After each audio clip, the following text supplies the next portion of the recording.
曾经在2016年的时候啊，跟我太太走过这条朝圣之路。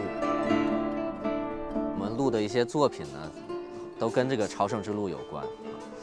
当时我们的感触就是挺深的，觉得这趟旅行是非常有意义的啊！我就特别想要更多的朋友们来体验这条朝圣之路。This region is very special, though. It's a very old Spanish region. It's been they've been growing crops here since the Romans for thousands and thousands of years. There's a lot of cultural, really true Spanish heritage here. My name is Frederick Shepard. I was born in Mexico, spent a great deal of my life in the United States, and I was on my way to walk the Camino the morning of September 11th, 2001. And my telephone rang and someone said, "Turn on your television," and I did, and it was complete chaos.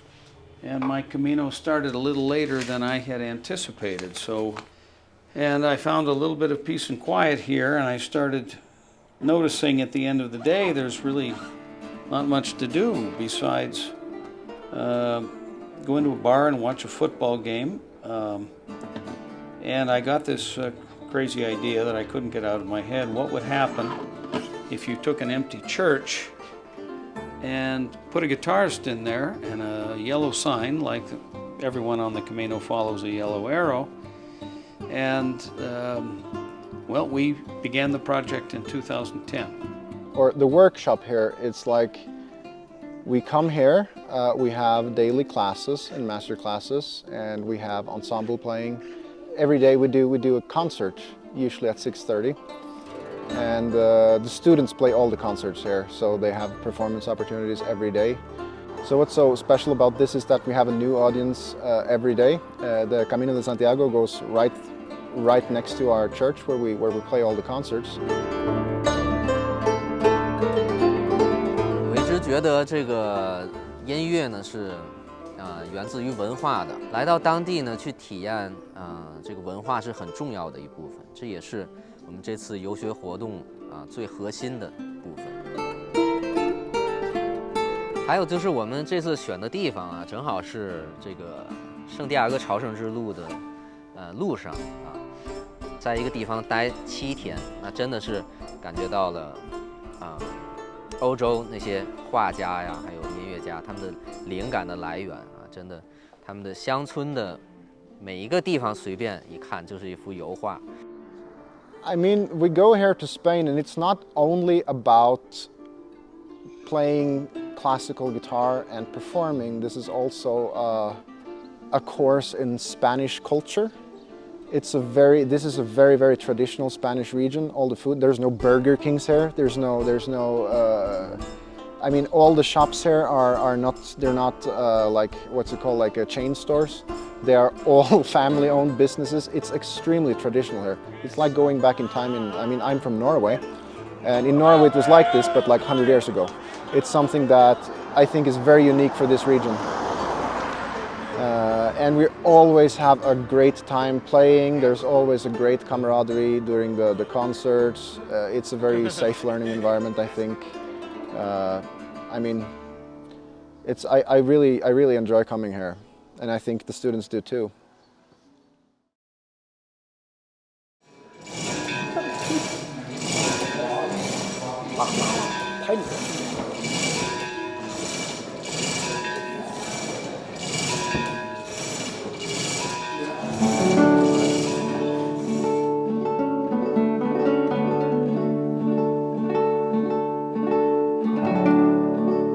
因为西班牙，对我来说，就说它也是吉他的故乡。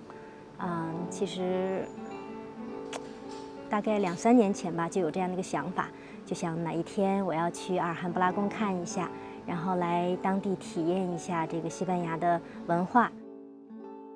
西班牙是一个吉他大国，然后有寻根的意识，能够来到这里亲身的感受西班牙的文化、西班牙的音乐，能够结识很多西班牙的吉他演奏家，非常开心。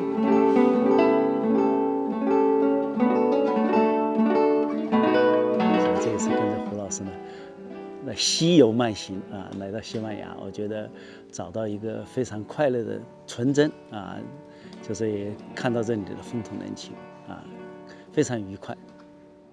这次西行学艺，跟胡老师还有挪威的那个桑德老师，我得到他们的亲身的传授，非常的有感触。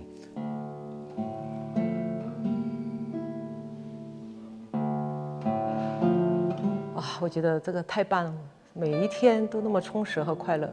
虽然很辛苦，有时候连喝水的时间也没有，但是基本上我都是觉得，在这个琴声中和在琴声中起床，在琴声中这个睡觉，每一天都觉得特别的有意义，特别的快乐，特别的舍不得它结束。It's fantastic because every morning we do technical. So every day we learn different left hand techniques, right hand technique.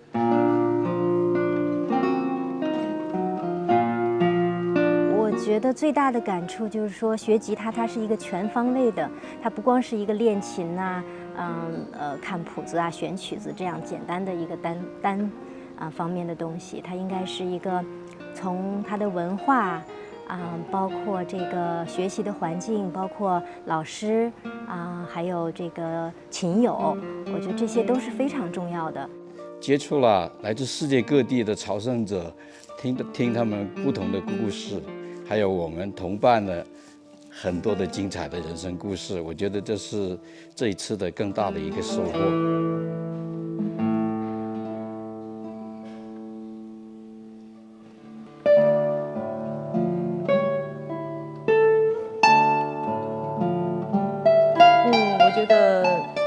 学吉他虽然是一个个人自己的一个愿望，但是我觉得良师益友是特别重要的，因为它会促进你的这个精进，促进你持续的走下去。我觉得，所以这一趟旅行给我的最大的体会就是有良师有益友，所以我觉得这个特别的难忘。我们在这里感到世界实际上是一个融合的，特别这是一个朝圣之地，是世界各地的人都到在这里聚集。那么大家的目的呢，各怀各志，但是呢，人们之间就是抛开了这种隔阂，所以说无所谓是喝酒、唱歌，或者是路上大家打招呼，非常的亲切。对我来讲，就是因为以前。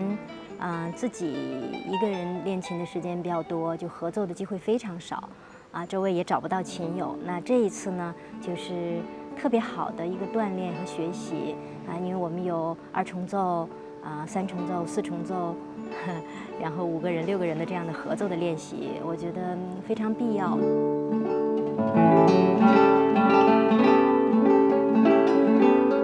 When the professor who invited me to come join him, I was very excited because I've been performing in his studio for the last year or so, and I was really anxious to meet all my friends on Zoom in person.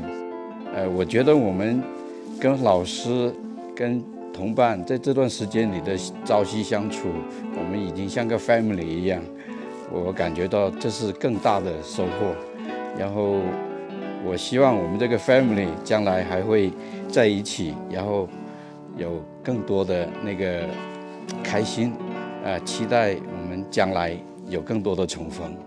最后呢，我也希望呢，更多的琴友能够在以后的活动呢加入我们。